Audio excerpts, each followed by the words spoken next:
Volvieron llorando por otros que vieron, volvieron llorando por otros que vieron. Esperanza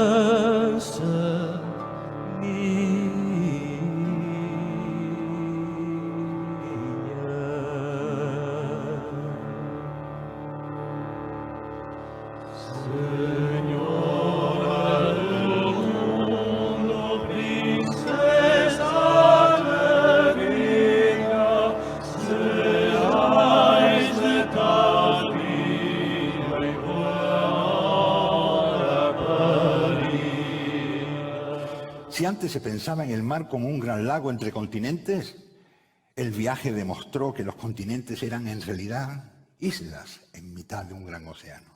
Y esto provocó una enorme conmoción en la historia de la humanidad, en la forma de vernos. Nunca más fuimos los mismos.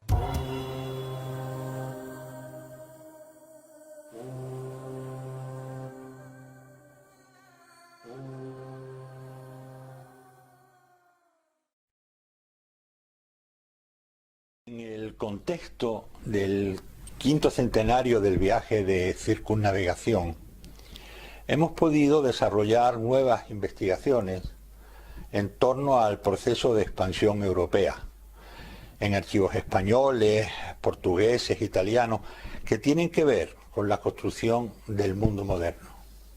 Efectivamente, a fines del siglo XV y comienzos del siglo XVI, la concepción del mundo, no solo en lo geográfico, sino también en lo económico, en lo social, lo ideológico, lo religioso, cambió drásticamente. Fueron 30 años, entre 1490 y 1520, que cambiaron el mundo. Ahora hemos podido revisar científicamente, con prolijidad y detenimiento, cruzando la información que nos ofrecen miles de documentos en más de 30 archivos, usando las técnicas más sofisticadas, una enorme cantidad de datos sobre el periodo, correlacionando variables, indicativos, personajes, iniciativas, cuentas, derroteros, crónicas, descripciones, memorias e informes, hasta comenzar a entender el tupido tapiz de hechos y sucesos interrelacionados en el corto pero intrincado proceso de la construcción de lo que entendemos por modernidad. Veamos un ejemplo. Ahora estamos en condiciones de conocer la gran carrera iniciada en el Atlántico en la segunda mitad del siglo XV y especialmente en las costas africanas, por navegantes ibéricos, algarbios, lipoetas, andaluces, gallegos, cántabros, vascos y también italianos, genoveses, napolitanos, florentinos, venecianos o griegos, por ejemplo de Rodas o del Egeo en general, para llegar a la India, la carrera para llegar a la India y sobre todo al país de las especias o las islas de las especerías, como le decían, descendiendo por el Atlántico, primero la costa de África y luego la de América del Sur. Sobre todo a raíz de otro hecho con el que poco se ha relacionado este proceso, la conquista de Constantinopla por el sultán turco y la ruptura de la centenaria Ruta de la Seda en 1453. Autores como Fernán Brodel, Guillermo Céspedes del Castillo, Vitorino Magallanes Godiño, Antonio García Vaquero, Eufemio Lorenzo, Enriqueta Vila, Antonio Miguel Bernal, entre otros, han elaborado un escenario teórico formidable, desde el cual podemos levantar ahora esta nueva estructura que soporta una enorme cantidad de información, configurando un proceso del cual resultó la construcción de un mundo nuevo en el que un océano de negocios constituyó su medio de desarrollo.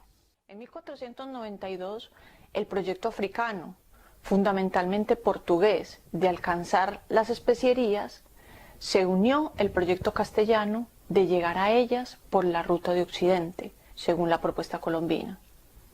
a los éxitos portugueses en esta gran carrera llamada la India, siguió la propuesta del rey Fernando por adelantarlos en el convencimiento de que en esas islas se hallaba la gran riqueza del mundo. Un solo navío con especias que llegara a los puertos europeos significaba un porcentaje formidable de la renta de un reino. Grandes familias de comerciantes italianos, muchos de ellos judíos, que habían perdido sus oportunidades de negocio con el fin de la ruta de Oriente, y sus socios, judeoconversos en buena parte también, en los puertos atlánticos de Lisboa y Sevilla, y Portimao, Lagos, Tavira, y de las costas de Huelva y Cádiz, vieron ahora abrirse para ellos un nuevo horizonte participando y financiando esta gran carrera hacia el sur y el oeste.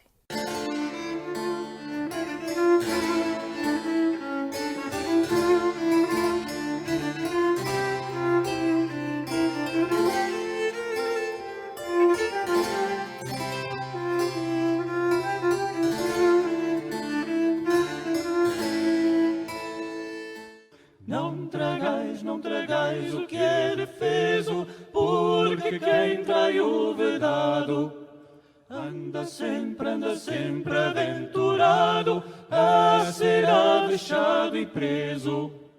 Verei-vos andar aceso, ora em cuidados secretos, ora com borzeguis pretos. Cuando negocio y política se dieron la mano, en la financiación de la construcción de la gran Europa de las monarquías, Francia, Castilla y Aragón, Inglaterra, Holanda, el Sacro Imperio Romano Germánico, que estaba surgiendo entonces de las fuentes del Renacimiento a inicios del siglo XVI, la búsqueda de estas fuentes de riqueza que la sostuvieron se volvió consustancial con su propia existencia. Es entonces, justo entonces, entre 1516 y 1520, cuando un joven, Carlos de Gante, que había heredado un fabuloso patrimonio puesto en peligro por avariciosos vecinos y por otros pretendientes, diseñó, de la mano de sus gestores de dinero, sus hombres de empresa, comerciantes, financistas, banqueros, contables, dirigidos y encabezados por su agente de confianza, que se llamaba Cristóbal de Haro, empezaron, como decía, a diseñar un gran plan, un gran proyecto imperial basado en la construcción de un mundo nuevo, un vasto océano de negocios que les permitiría establecerse y consolidarse como señor y rector de la nueva cristiandad, y en el cual las especies constituían el motor principal. Se aunaron así las más avanzadas técnicas de navegación que entonces se conocían, las cartas náuticas más precisas, o nuevos instrumentos muy perfeccionados para calcular la posición, nuevos tipos de buques como la carabela o las grandes naos. Todo esto se unió con una generación de marinos muy bien formados en la tradición iniciada por las escuelas de navegación de Castilla y Portugal, y también por la experiencia de los marinos de los puertos del Cantábrico o del litoral andaluz y del Atlántico, desde Finisterra a Sagres. De modo que con todo ello fue posible dar inicio a la gran aventura marítima de alcanzar Oriente por el sur y luego por Occidente. Y surgen ahora muchas preguntas. ¿Cómo se logró esta gran transformación? ¿O cuáles fueron las ideas fuerza, las piezas, la materialización, los actores y gestores de este gran proyecto imperial? ¿Cuáles serían las rutas? ¿Por dónde? ¿Cómo? ¿Siguiendo qué derroteros? ¿Había prevista una guerra con Portugal por este filón de riquezas?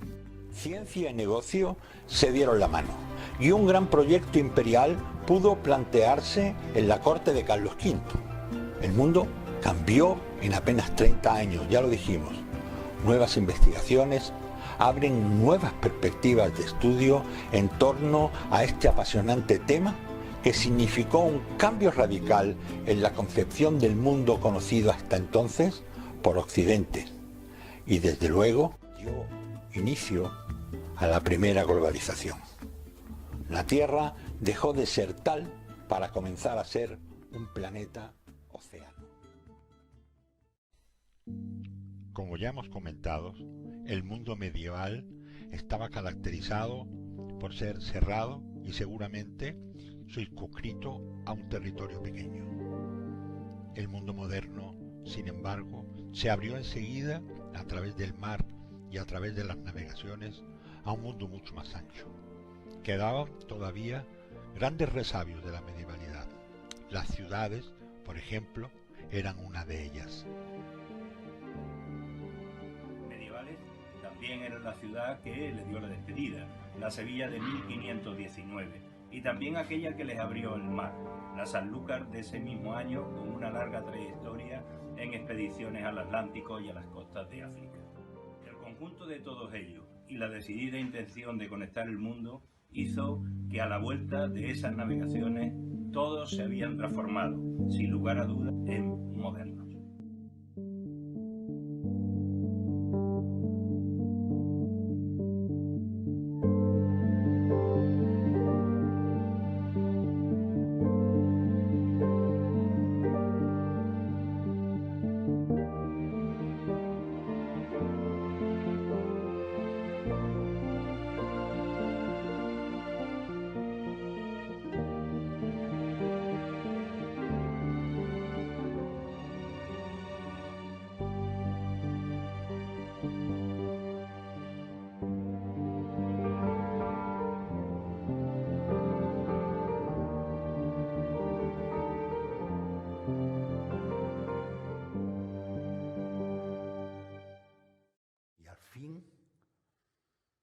El estrecho, el largo estrecho, el estrecho abierto al Pacífico, y allí estaba el ansiado paso.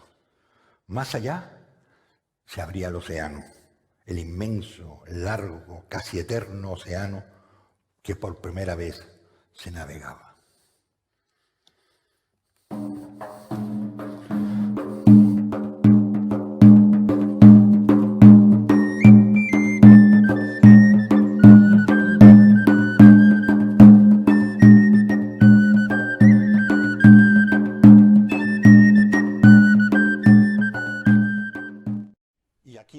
La gran transformación del viejo tiempo al nuevo, de comerciantes a financistas, de marineros a navegantes, de astrónomos a cosmógrafos, de aventureros a hombres de empresa, de siervos sometidos a capitanes de honra, fama y riquezas. Por tanto, y como vemos, entender cómo los fenómenos de globalización y de alto desarrollo tecnológico en los que situamos los orígenes de la modernidad han construido el mundo tal y como lo conocemos hoy, en lo económico, en lo político, en lo social, en lo cultural y por supuesto incluyendo lo biológico y lo epidemiológico. Un mundo, el nuestro, en el que no caben sorpresas, sino que éstas son productos de la ignorancia y del desconocimiento de la naturaleza biológica de este planeta, del desconocimiento de la naturaleza humana y social, de su historia y de su evolución.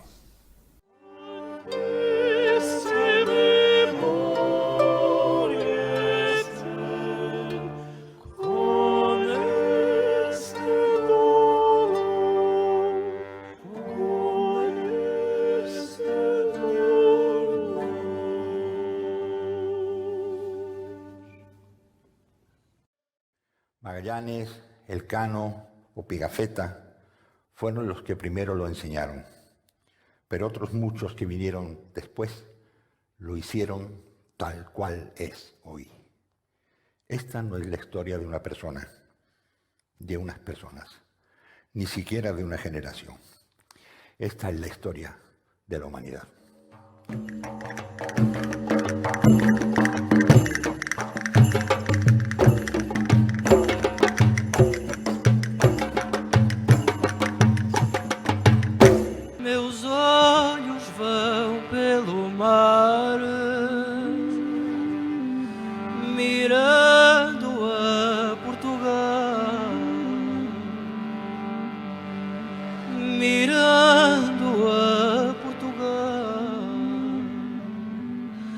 mirando a Portugal.